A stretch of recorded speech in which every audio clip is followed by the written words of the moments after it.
O Lord, God of my salvation, I have cried out day and night before you. Let my prayer come before you. Incline your ear to my cry. For my soul is full of troubles, and my life draws near to the grave. I am counted with those who go down to the pit. I am like a man who has no strength, adrift among the dead, like the slain who lie in the grave, whom you remember no more, and who are cut off from your hand. You have laid me in the lowest pit, in darkness, in the depths. Your wrath lies heavy upon me, and you have afflicted me with all your waves. You have put away my acquaintances far from me. You have made me an abomination to them. I am shut up, and I cannot get out. My eye wastes away because of affliction. Lord, I have called daily upon you. I have stretched out my hands to you. Will you work wonders for the dead? Shall the dead arise and praise you? Shall your loving kindness be declared in the grave, or your faithfulness in the place of destruction? Shall your wonders be known in the dark, and your righteousness in the land of forgetfulness?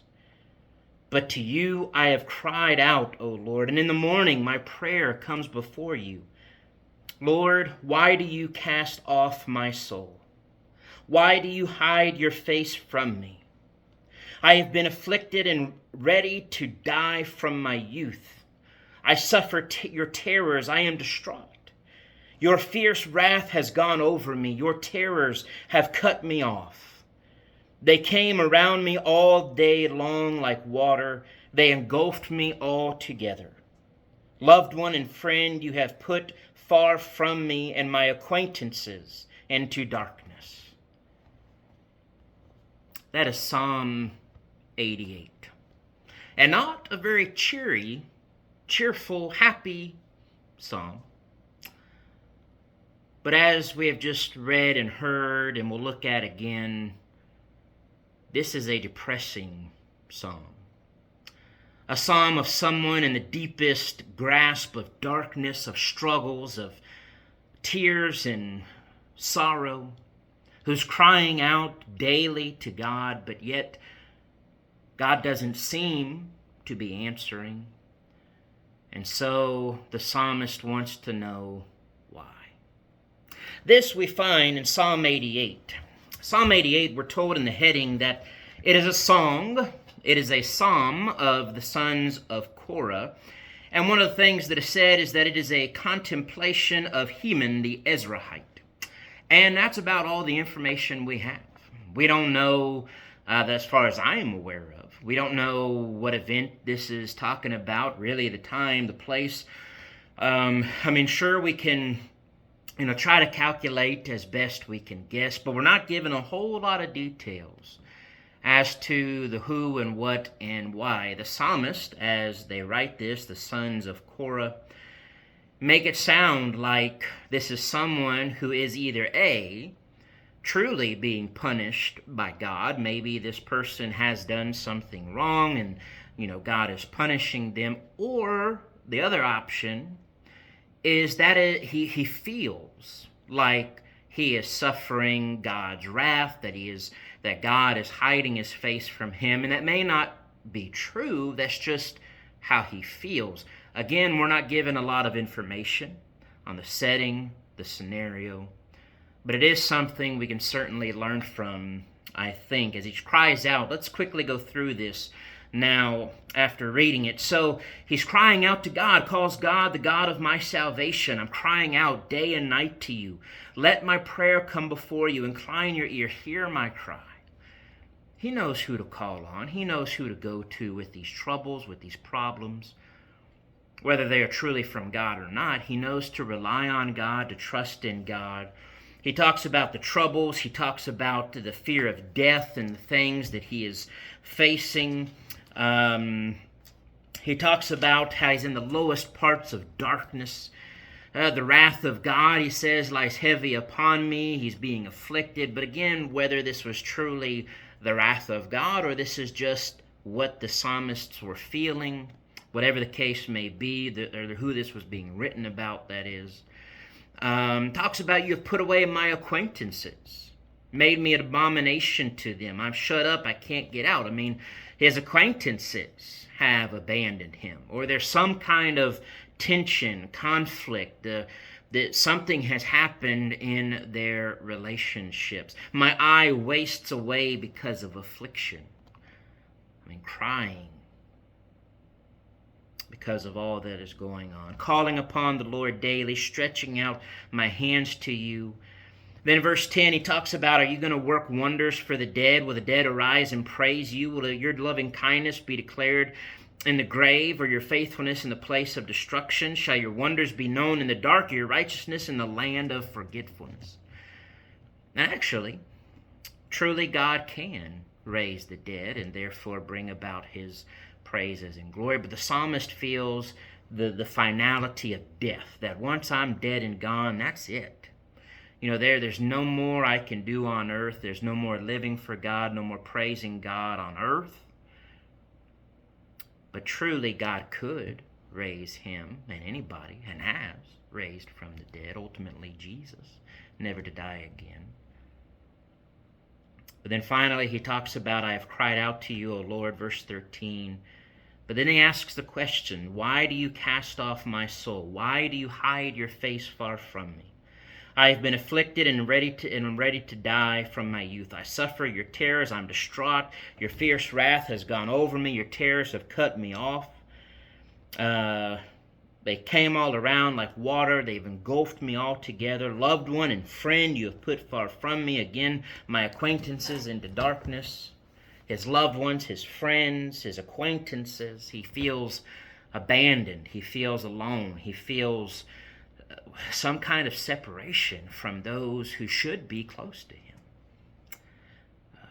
Now again, the exact details of this we don't know. What brought about all of this that this man was going through? What caused this despondency in these relationships? Again, it was either, yes, you know, God was doing all of this to punish him for something he had done.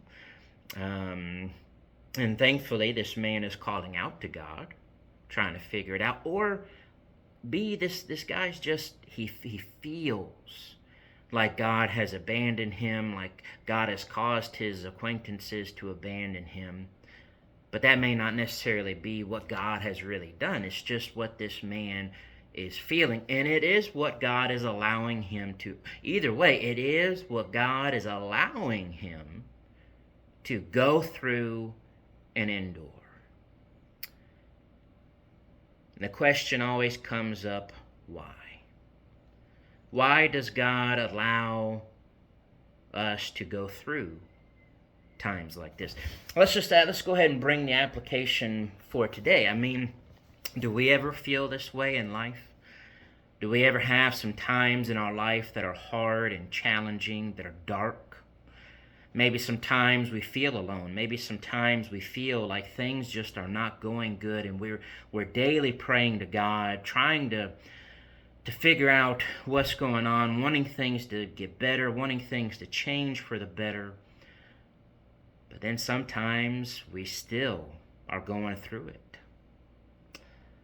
So why does God allow us to go through times like this that are described by this psalmist? Well, I think it is exactly what the psalmists here were doing. The man who this was written about is to put our faith and trust in God. That as at the very beginning of this psalm, he said, you are the God of my salvation. God alone is the source of our salvation. God alone can help and save and change things. God alone who is the one who gives us hope beyond the grave, even if we're facing the darkness of pain and sorrow and death. It is God who gives life on earth and ultimately in heaven eternally.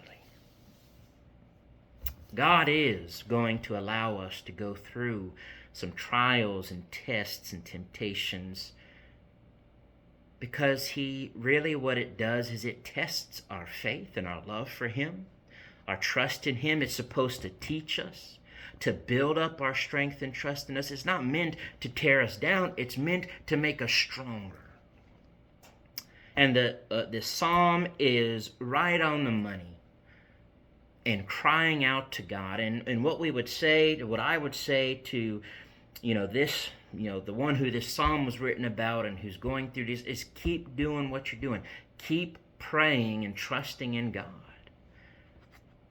And trust in His time and in His will. Let His will be done. And give your life to Him.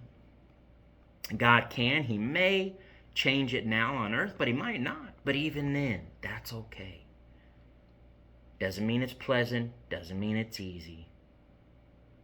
But we still have hope. Hope of something far better than this world. That this world is not our home. Our home is with God in heaven. So when we have days and times where we feel like this, like Psalm 88, things are just dark, bad, and ugly, and it's hard, and I don't like it. Keep praying to God. Keep your faith in God. Keep trusting Him. It reminds me of Paul, of the Apostle Paul in 2 Corinthians chapter 12, where Paul he called it a thorn in the flesh, and he pleaded with the Lord, take it away, take it away, take it away. And the Lord said, no. Instead, I want you to learn from this thorn in the flesh, to rely on my grace, my strength. And so Paul said, I will gladly endure suffering then, and infirmities and weaknesses and challenges. For when I am weak, then I am strong in the Lord. And that's what we've got to learn to be, is strong in the Lord. In the darkness and the dark times of life, be strong in the Lord, and let the light of the Lord give us hope out of those dark times. God bless.